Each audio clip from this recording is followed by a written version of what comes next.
Segundo livro de Samuel, capítulo 23. Coloque-se de pé, nós vamos ler a palavra do Senhor.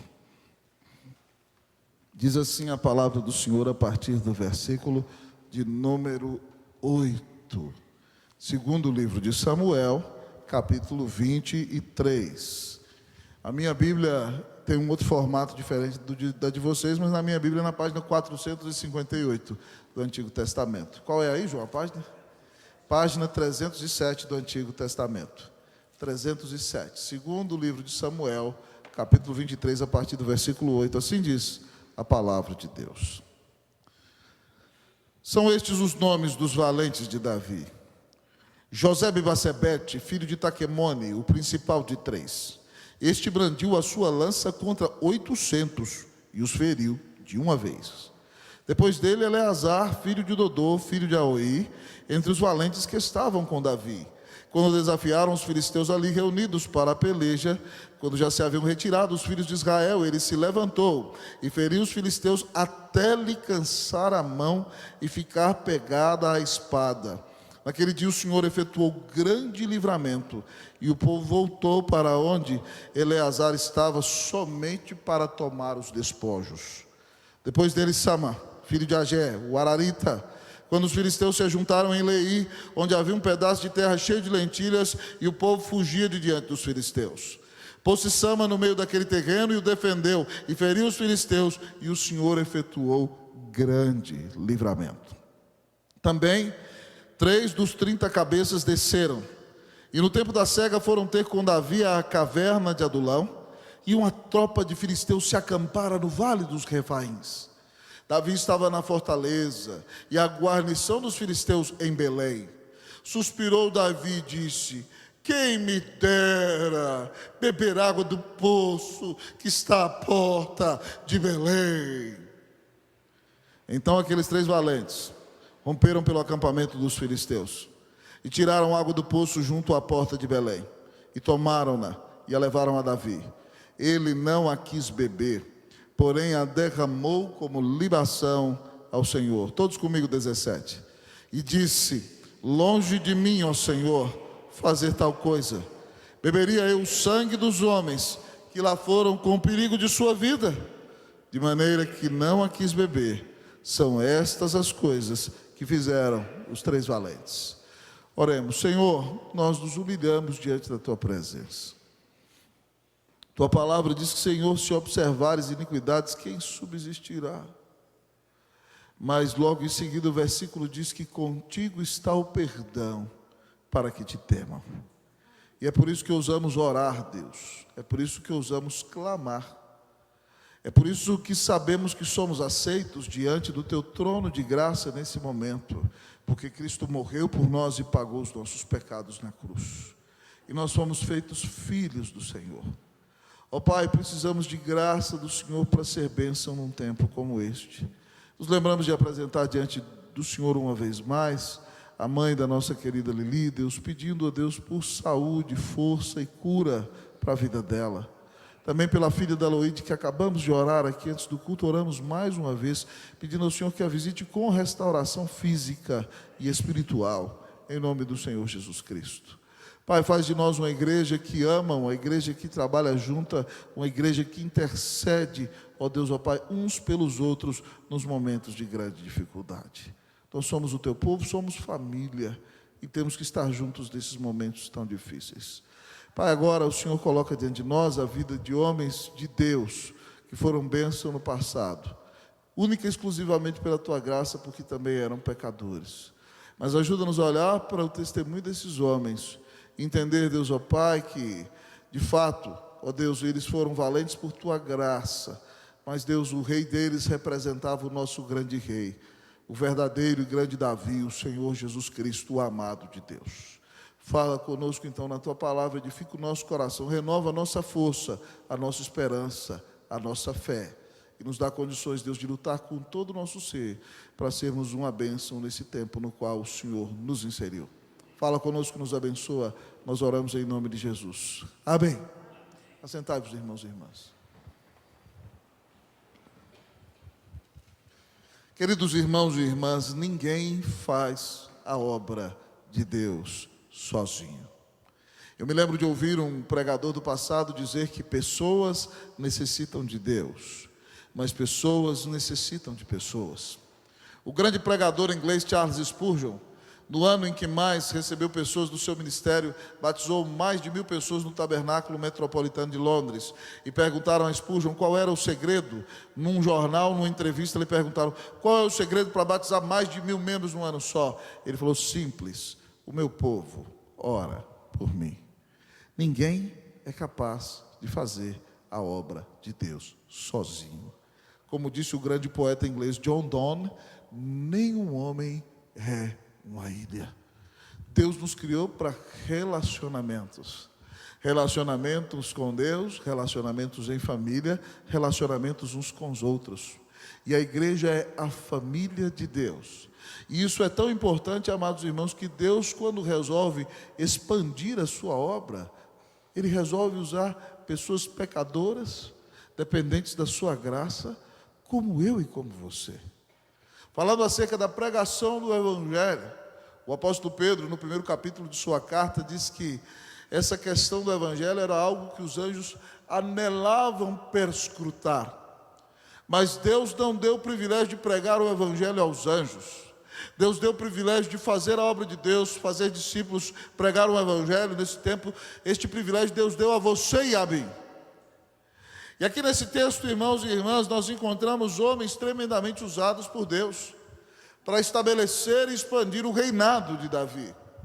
Os primeiro e segundo livro de Samuel tratam, amados irmãos, sobre o início da história da monarquia em Israel. Saul, o escolhido, ungido por Deus, porque o povo não confiou no Senhor, pediu um rei, e Deus levantou Saul, que acabou pecando no meio do caminho, mas ele reina 40 anos. E depois dos seus 40 anos de reinado, reina Davi, o menino segundo o coração de Deus. E esse menino foi perseguido por Saul. E quando perseguido por Saul, Davi se escondeu numa caverna no deserto, na cova de Adulão, ou de Adulam. Você era o dono da cova. Enquanto Davi estava ali naquela caverna, seus pais e seus irmãos desceram para se encontrarem com ele. Mas a Bíblia nos conta no primeiro livro de Samuel, capítulo 22, que também desceram todos os homens endividados, todos os homens amargurados de espírito, todos aqueles insatisfeitos com o reinado de Saul, que se afastava de Deus. Então Davi treina aqueles homens, e tem ali uma primeira guerrilha de 400 homens. Depois eles chegam a ser, amados irmãos, 600 homens, antes que Davi assuma o seu reinado. Quando Saul morre, Davi reina 7 anos em Hebrom, e depois vai reinar 33 anos em Jerusalém. Irmãos, e Davi é um personagem tremendamente interessante. Davi é um personagem até intrigante, com uma postura até, às vezes, apaixonante. Sabem por quê? Porque Davi, usando a linguagem popular, é gente como a gente. Davi é um homem que no campo ora, busca a Deus, tem comunhão com o Senhor. Davi é um menino desprezado pelo seu pai, que ninguém imaginava que chegaria a ser o rei de Israel, quando seu pai colocou seus filhos para observarem se seriam os ungidos de Deus. Ele nem considera Davi, um menino desprezado pelo seu pai. Davi é um menino ruivo, de belos olhos, que toca harpa. Davi se torna um jovem guerreiro bem-sucedido.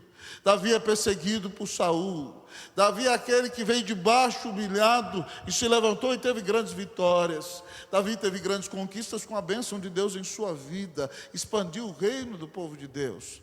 Mas Davi, como eu e você, pisou na bola. Davi cometeu horríveis, feios e tristes pecados. Davi se afastou de Deus. Davi foi confrontado como eu e você já fomos. E Davi, pela obra do Espírito Santo, tal como você e como eu, se arrependeu, se voltou para Deus. E mesmo depois de grande disciplina, Deus o fortaleceu e ele pôde concluir o seu reinado. Esse nosso texto, irmão, já está no final do reinado de Davi, no qual, depois dele haver proferido as suas últimas palavras, o texto então mostra porque aquele reinado de Davi foi tão bem sucedido, porque ele tinha valentes que trabalhavam e lutavam com ele. É importante que você entenda que ainda que Davi seja um tremendo pecador, O Antigo Testamento mostra que Davi é um tipo de Cristo. O que é isso? É uma figura que apontava para Jesus. Cristo tem 3 grandes ofícios. Cristo é profeta, rei e sacerdote. Antes do reinado dos reis, o último grande profeta foi Samuel. Mas Davi se levanta, irmãos, e ainda sendo rei, em um determinado momento ele come os pães dos sacerdotes. Então ele se aproxima dos sacerdotes. Davi é poeta, pregador da palavra, e anuncia a palavra de Deus, e profetas também o faziam. Mas só Cristo, no seu clímax, em plena perfeição, tem esses 3 ofícios maravilhosos. Como profeta, Jesus prega para nós e revela a sua palavra. Como sacerdote, ele morre na cruz e paga os nossos pecados. Como rei, ele conduz a nossa vida e virá em glória estabelecer o seu reino para todo sempre. Esses são os 3 ofícios de Cristo que nós aprendemos na doutrina das Escrituras. E ao olhar para Davi, Davi tipifica o Senhor Jesus, principalmente na figura de rei. Então, como esses homens eram valentes de Davi, o Senhor desafia a mim e a você, que nós sejamos homens e mulheres entregues e consagrados na mão de Deus. E o meu sincero desejo é que daqui na Unida nós possamos ouvir que Deus levantou valentes de Jesus. Eu quero pregar para você nessa noite sobre os valentes de Jesus, porque Davi tipifica o Senhor Jesus. E o texto vai dizer, irmãos, que Davi tem 30 homens especiais em todo o seu exército. Mas acima deles existem 3 que sobressaem. E você talvez pensaria, é Benaia, o chefe da guarda do rei? É Abisai, um dos grandes guerreiros? É Joabe, que foi um grande general? E de repente você encontra 3 homens que não estavam na linha de frente do exército, não estavam na linha de frente da guarda. Muitos desses estão entre os 30 valentes, mas os que se destacaram como os 3 valentes de Davi se chamam Josebe, Bassebete, Eleazar e Chama. Certo? Josebe e Bassebete, em 2 Crônicas, é chamado de Jazobeão. E numa versão antiga da Bíblia ele era chamado de Jabezão. Amado irmão, que nomão. Josebe e Bassebete significa a sombra de Deus. Eleazar significa Deus me ajudou. E Sama significa aquele que causa espanto no inimigo. Estes homens são os 3 valentes de Davi. E ao olhar para a vida deles, nós seremos desafiados a ser valentes de Jesus. E em primeiro lugar, irmãos, ao olhar para a vida desses homens, nós aprendemos que os valentes de Jesus vivenciam o impossível. Os valentes de Jesus vivenciam o impossível. Olhe comigo para o texto. Nós vamos ler todos juntos o versículo de número 8. Assim diz a palavra de Deus. São estes os nomes dos valentes de Davi. Josebe, Bassebete. Todos comigo, vamos lá? São estes os nomes dos valentes de Davi. Josebe, Bassebete, filho de Taquemone, o principal de 3.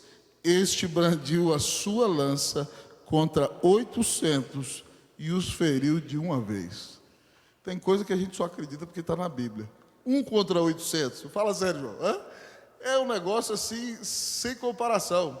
E talvez você olhe aqui, o texto diz que ele os feriu de uma vez. Não pense que ele atirou a lança e ela foi atravessando os 800, porque nem com a força de Sansão ele conseguiria fazer isso.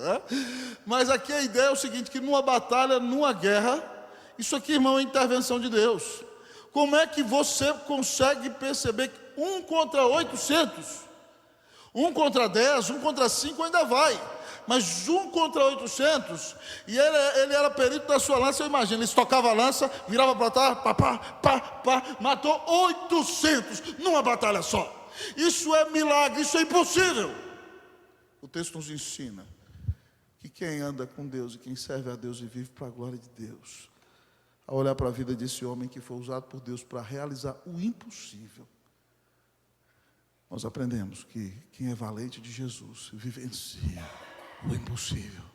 Sabe por quê, irmãos? Em Lucas 18, 27, Jesus diz que os impossíveis dos homens são possíveis para Deus. Eu e você podemos vivenciar o impossível, porque os impossíveis dos homens são possíveis para Deus. Esses dias eu estava revisitando, amados irmãos, relembrando da história da obra missionária. O pai das missões modernas foi um homem chamado William Carey. Ele era sapateiro na cidade de Londres e pastor batista. E ele chegou para a sua convenção dizendo, no final da década de 1790, que ele ia fazer a obra missionária. E a sua convenção disse para ele o seguinte: se Deus escolheu esse pessoal, Ele vai arrumar alguém de lá para pregar e eles vão ser salvos, você não precisa ir. Mas ele ouviu a ordem de que Deus tinha mandado expandir a tenda. Ele pegou a mulher e os meninos e foi.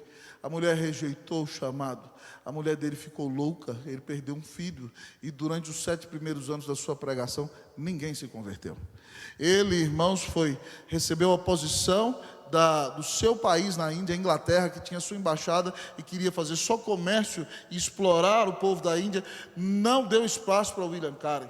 E ele já começou lutando ali contra uma prática que, quando o homem falecia, a sua esposa era amarrada viva ao féretro e queimada viva junto com o corpo do seu marido que tinha morrido.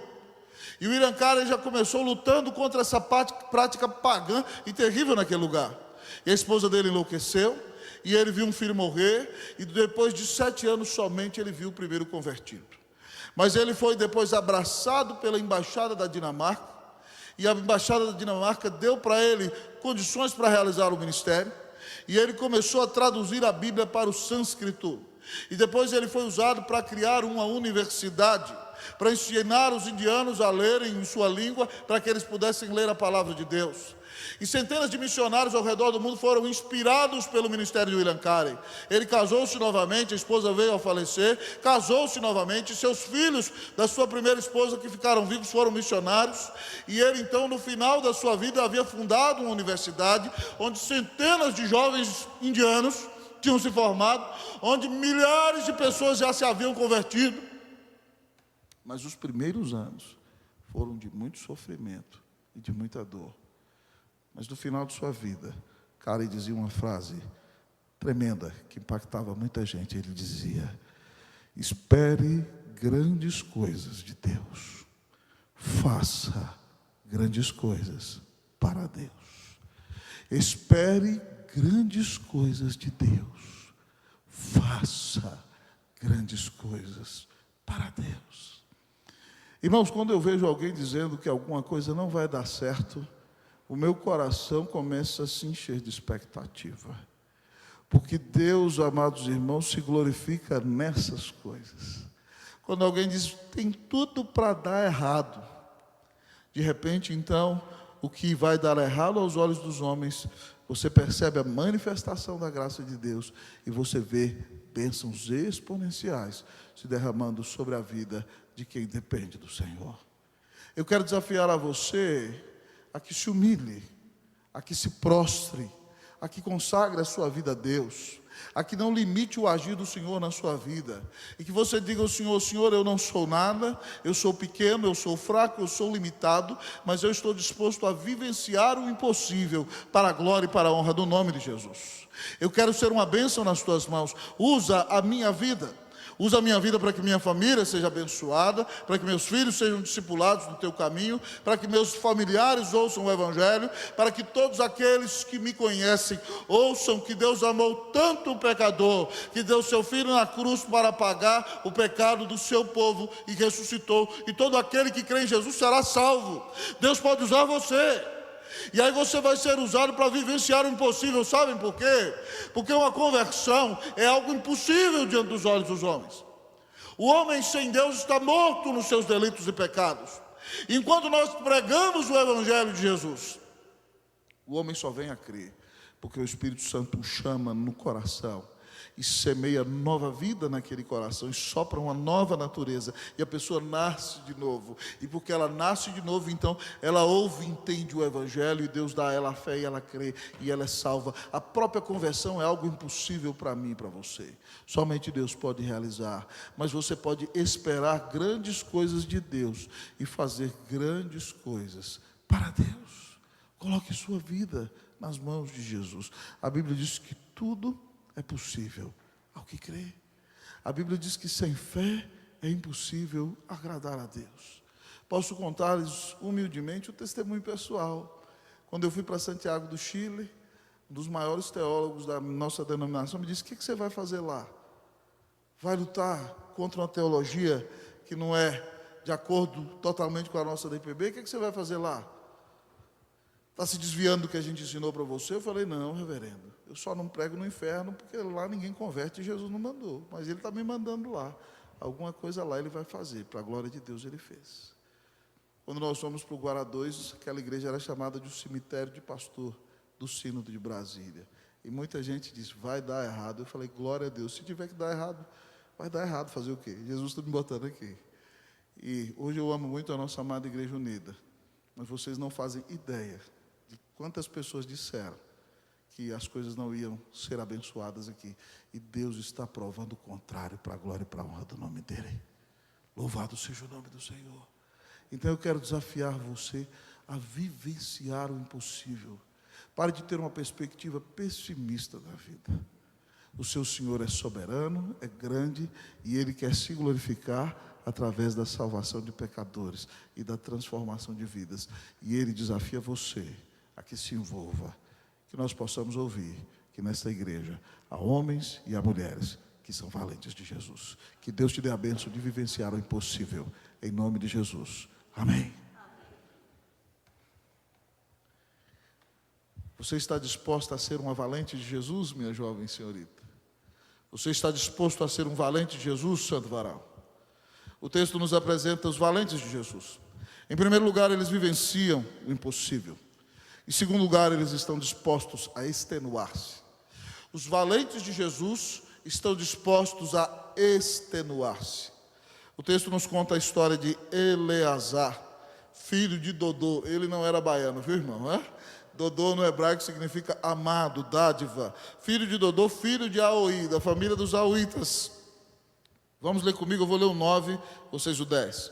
Depois dele, o segundo, seria Eleazar, filho de Dodô, filho de Aoi, entre os valentes que estavam com Davi, quando desafiaram os filisteus ali reunidos para a peleja, quando já se haviam retirado os filhos de Israel. Vocês o 10, por favor.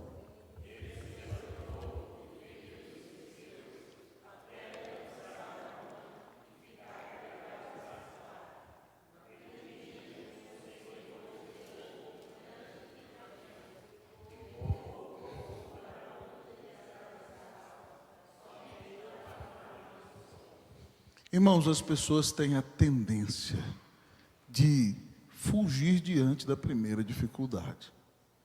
E aqui o texto diz que houve uma grande batalha contra os filisteus. E o povo de Israel ficou com medo, o povo andava com um problema sério de autoestima. Mas Eleazar ficou do lado de Davi. E o texto vem nos contar que houve uma grande batalha e eles desafiaram os filisteus ali reunidos para a peleja. E o povo de Israel já tinha se retirado. E somente Davi e Eleazar ficaram juntos. O nome de Eleazar significa Deus me ajudou. E o texto nos diz que ele foi valente. E ele não se preocupou, amado irmão, com a possibilidade da derrota. Ele creu em Deus. E ele então se dispôs a entregar totalmente a sua vida para aquela batalha. E a cena, amados irmãos, é um tanto quanto chocante para a nossa realidade dos dias de hoje. Mas naquele dia o povo de Deus tinha que guerrear literalmente para sobreviver. E naquele dia Eleazar lutou tanto, Eleazar combateu tanto, Eleazar feriu tantos inimigos, que depois da luta, amados irmãos, na qual eles venceram, a Bíblia nos conta que aquele homem ficou tão extenuado e os seus nervos ficaram tão tensos que ele tentava abrir seu braço e não conseguia. Alguns foram puxar-lhe a mão para ver se abria, mas a espada colou em sua mão.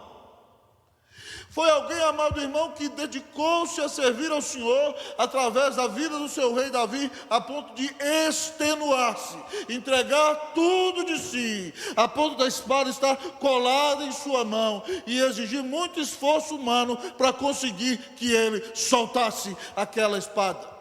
Ele se entregou de todo.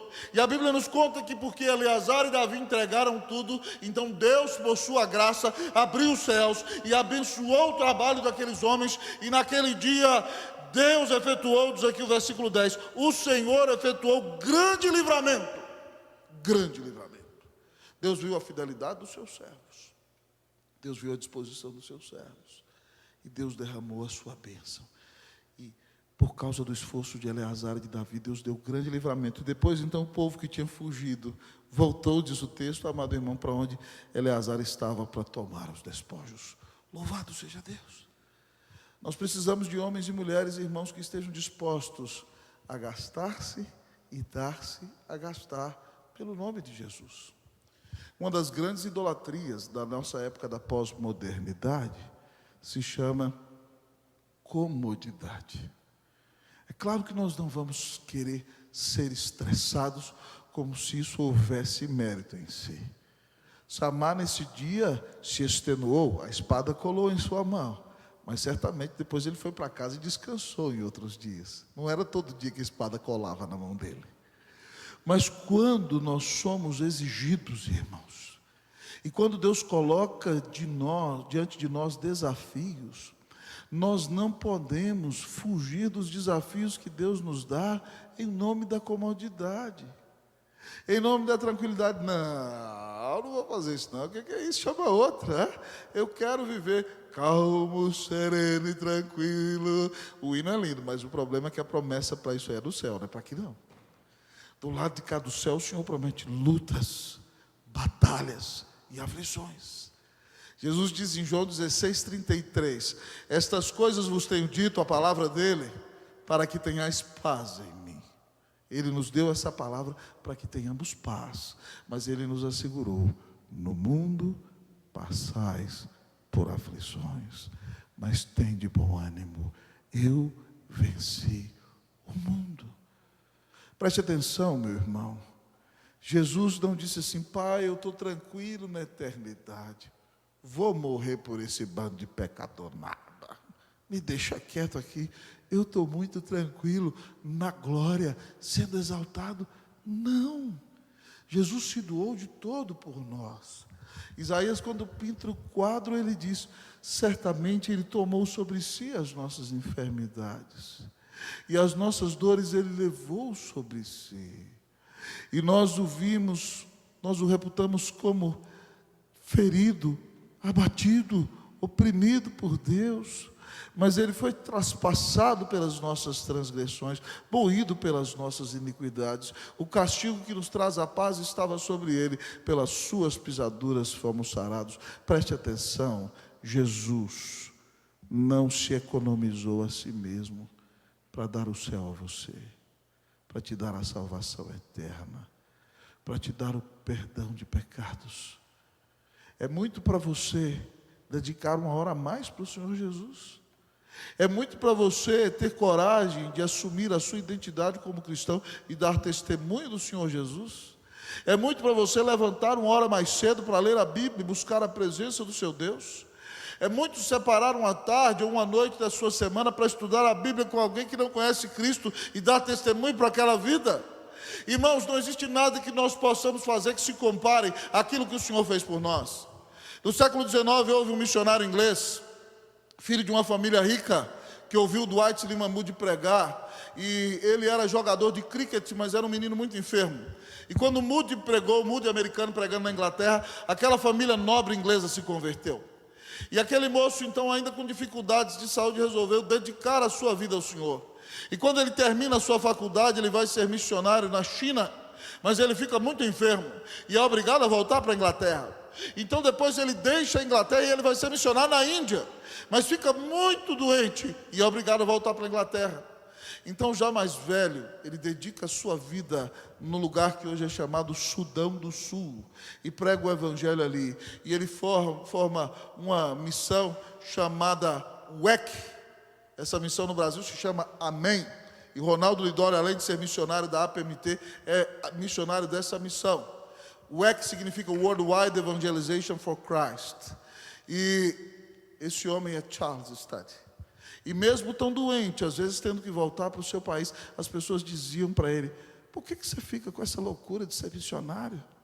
Você é um cara doente, você já foi para a China, não deu certo, você já foi para a Índia, não deu certo, para que ir para o Sudão? E ele dizia o seguinte, se Jesus Cristo é Deus, e Ele morreu por mim, não existe sacrifício grande demais que eu possa fazer por Ele. Se Jesus Cristo é Deus, e Ele morreu por mim, não existe sacrifício grande demais que eu possa fazer por Ele. Que nós paremos de viver para nós, irmãos. Que para nós não seja um esforço homérico vir aqui na segunda-feira cultuar ao Senhor. Isso é graça, é privilégio, nós estamos sendo abençoados. Que para nós não seja um esforço homérico fazer qualquer coisa para a glória de Deus, mas que nós tenhamos a alegria de dedicarmos-nos na obra, porque estamos dando a vida por amor daquele que deu a sua vida por amor de nós. Meu querido amigo que me ouve aí na sua casa, você não pertence a si mesmo. Você não pode desejar o céu nessa terra, mas dedique-se totalmente a Jesus, consagre a sua vida a Ele. Não existe privilégio maior do que dedicar a sua vida ao serviço do Senhor, que te amou e deu a vida na cruz por você. Que Deus faça de nós, homens e mulheres, dispostos a gastarmos e darmos a gastar, porque Ele nos amou e deu Jesus por nós. Amém, meus irmãos? Que Deus faça de nós valentes de Jesus. Que as irmãs que aqui estão sejam mulheres valentes de Jesus. É claro que você vai se gastar, mas pode descansar também, não é pecado não, viu? Fique tranquilo. Mas ao olhar para o texto, nós aprendemos que os valentes de Jesus, além de vivenciar o impossível e além de estarem dispostos a gastar-se, os valentes de Jesus resistem firmemente. Os valentes de Jesus resistem firmemente. Os valentes de Jesus resistem firmemente. Nós vamos ler, amados irmãos, o versículo de número 11 e 12. Eu lerei o 11 e vocês o 12. Diz aqui o texto: depois dele, Sama, filho de Agé, o Ararita, quando os filisteus se juntaram em Leí, onde havia um pedaço de terra cheio de lentilhas, e o povo fugia de diante dos filisteus.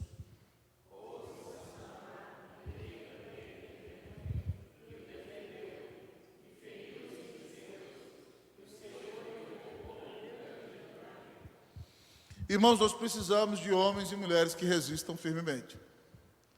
Esses são dias de desespero, irmãos. Dias de crise. Dias nos quais a igreja é totalmente seduzida a se tornar como o mundo todos os dias.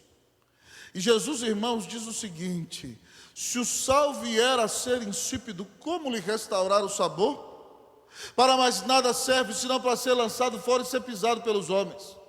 Se as pessoas do mundo vêm à nossa igreja e têm comunhão conosco, e os nossos costumes são mais mundanos do que os deles, nós não prestamos para mais nada. Nós não somos sal, nós não podemos influenciar, nós não podemos mudar a vida deles em nada. Então nós precisamos de homens e mulheres que se posicionem. Deus nos deu liberdade cristã, irmãos, mas Paulo diz o seguinte em 1 Coríntios: todas as coisas me são lícitas, mas nem todas me convêm. Todas as coisas me são lícitas, mas eu não me deixarei dominar por nenhuma delas. Irmãos, nós precisamos de pessoas de fibra para a glória e para a honra do nome de Jesus. Eu tenho visto nesse último tempo jovens que têm um posicionamento cristão muito feliz no que diz respeito, por exemplo, a questões de casamento. Se eu vou num casamento de um cristão e lá todo mundo enxuga a garrafa e enche a cara e fica, oh, graças e paz, o que o cara do mundo vai falar? Que diferença que eu estou fazendo? Paulo diz: tudo me é lícito, mas nem tudo me convém. Como são, irmãos, as nossas festas de casamento, por exemplo? Quando pessoas do mundo estão no nosso meio, nas nossas festividades, quem é a nossa alegria? O que elas veem de diferente em nós? Se a igreja perder a capacidade de ser sal, ela perde o propósito. A igreja tem que fazer diferença na cidade, irmãos. Eu estou indo fazer um curso no México da visão do pastor Tim Keller de alcançar a cidade, e ele diz duas coisas: nós não podemos nos superadaptar à cidade, mas nós não podemos nos subadaptar à cidade. O O que é isso? Superadaptar-me à cidade e não ter diferença nenhuma com a cidade. E se eu não tenho diferença nenhuma com a cidade, eu não posso trazer mudança nenhuma para a cidade. Mas eu também não posso me subadaptar à cidade. Eu tenho que saber conversar com a cidade. Eu tenho que saber apreciar a arte como a cidade aprecia. Eu tenho que saber conversar sobre boa música como a cidade conversa. Eu tenho que saber que eu sou cidadão do meu tempo e Deus me colocou nesse mundo para fazer a diferença. Pastor, qual é o limite? O limite é o pecado. O limite é ofender a santidade de Deus. Quando o que eu faço apaga o espírito, ofende a santidade de Deus e não glorifica o meu Senhor, aí eu alcancei o limite. Então, e o limite é o evangelho no centro. É a graça de Deus transformando a cidade. É um grande desafio ser crente, irmão. Ninguém disse que seria fácil. Mas eu e você somos chamados para não virarmos ETs espirituais, a ponto de não podermos conversar com as pessoas e apresentar Jesus a elas, mas também nós não podemos nos moldar ao mundo. Nós temos que ser diferentes. Nós temos que pedir a Deus que nos livre do mundanismo em nosso meio, em nome de Jesus. E olhando para a explicação do nosso texto, é muito interessante, que aqui está esse cidadão Sama, filho de Agé, ararita. E aí os filisteus se juntaram em Leí, num lugar importante onde havia um terreno cheio de lentilhas. E Sama ficou sozinho. E eu gosto da postura de Sama, porque Sama tem a postura bíblica de que um com Deus é a maioria. Ainda que todo mundo esteja contra, ainda que todo mundo esteja fugindo, ainda que todos tenham sucumbido ao mundo, alguém tem que se levantar e tomar posição. E Sama se levantou naquele terreno de lentilhas sozinho. E os filisteus vieram todos para cima dele, diz o texto. E o povo de Deus fugiu dos filisteus.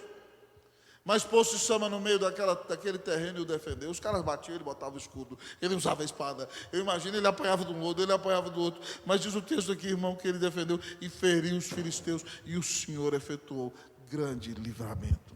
Nós precisamos de homens e mulheres de coragem que se levantem para resistir ao mundo, para resistir ao pecado.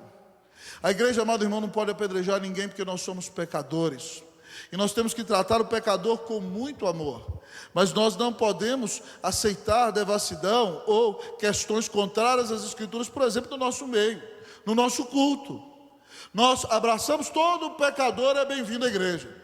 Todo pecador vai ser abraçado quando ouvir o evangelho aqui.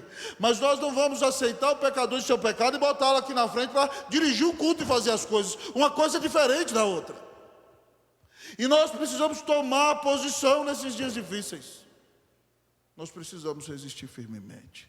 O texto diz que quando Sama resistiu, o Senhor efetuou grande livramento. Estou orando para que Deus nos dê, na unida, homens e mulheres que resistam firmemente.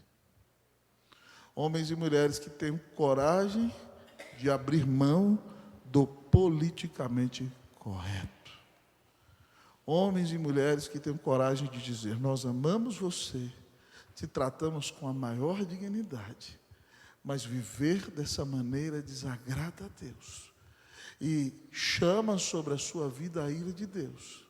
Então você precisa se arrepender e buscar ao Senhor, e Ele te dará perdão e vida eterna. Irmãos, se nós perdemos a capacidade de confrontação, nós perdemos a capacidade de pregar o Evangelho. Porque todas as vezes que o Evangelho é pregado, ele tem que anunciar que Deus é santo, mas tem que mostrar que o ser humano é inadequado e pecador. E por isso que o Evangelho ofende tanto. Porque em todas as religiões, por exemplo, na religião que fala de reencarnação, se você for uma pessoa boa, você reencarna melhor na próxima. Na religião que ensina você a buscar uma meditação transcendental, você tem que olhar para o seu íntimo e achar então o seu centro de equilíbrio e buscar a felicidade em si mesmo. Nas religiões nas quais você tem que subir escadas de joelhos e adorar imagens, você tem que fazer um grande esforço. Mas o Evangelho mostra que o homem não pode fazer nada para agradar a Deus, que nós mesmos não podemos fazer nada para aplacar a ira de Deus, que somente Deus poderia fazer alguma coisa para nos salvar.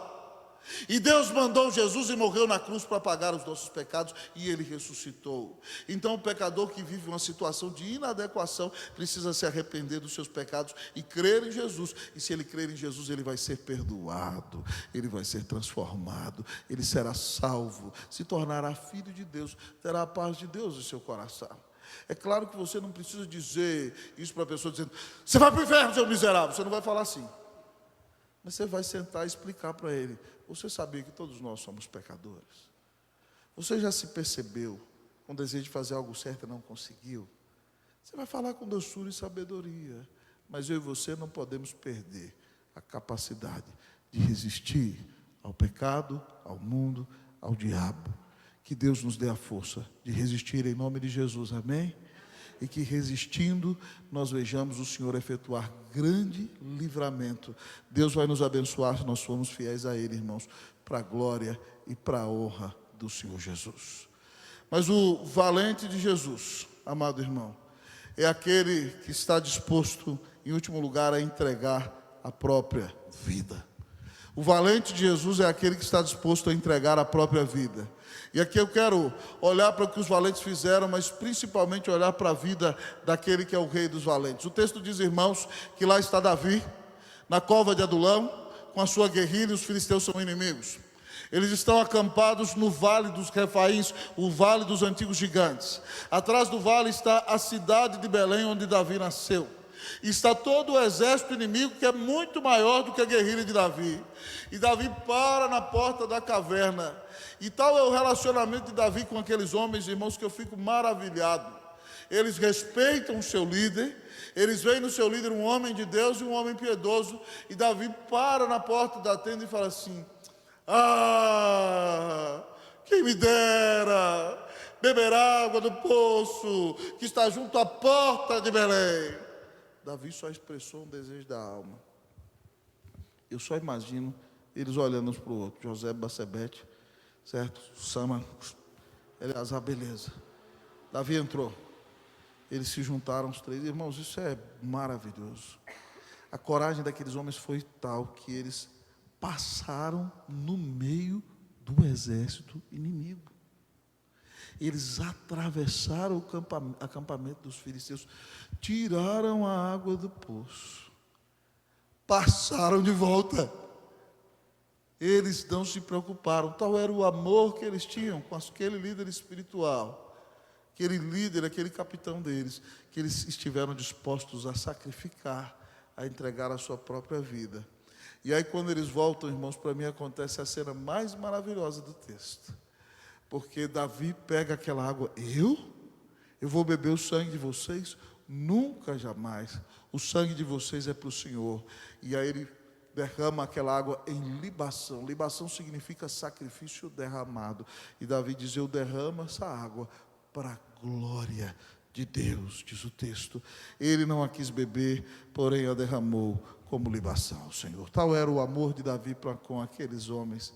Mas ao olhar para a vida desses homens, irmãos, eu e você somos chamados a nos entregar totalmente ao Senhor. Mas muitas vezes nós somos falhos e nós não o fazemos. E quando nós não o fazemos, nós temos que agradecer pelo nosso grande Rei que se entregou por nós. A Bíblia diz que Deus amou tanto ao mundo que deu o seu Filho unigênito, para que todo aquele que nele crê não pereça, mas tenha a vida eterna. Irmão, quando eu olho para a minha vida e me vejo tão pecador, eu falo: Deus, eu não sou digno de um amor tão grande. Como é que o Senhor deu o teu próprio Filho na cruz por mim? Quando nós paramos para considerar o Evangelho todos os dias, irmãos, nós vemos como o amor do Senhor é imenso. Como Deus eterno abriu mão da presença do seu único Filho para salvar o seu povo amado. Paulo diz em Romanos 5,8 que Deus prova o seu próprio amor para conosco, pelo fato de ter Cristo morrido por nós, sendo nós ainda pecadores. Que nós estejamos dispostos, irmãos, a entregarmos de todo ao Senhor. Sabe por quê? O que nós vamos deixar nessa vida? Nós temos que cuidar bem da nossa família, a Bíblia ensina isso. Nós temos que discipular nossos filhos, nós temos que dar comodidade ao nosso lar. Mas o que você vai levar daqui? Você só vai levar daqui de graça a salvação que recebeu. E você só vai levar daqui o galardão que é fruto da sua entrega a Cristo Jesus.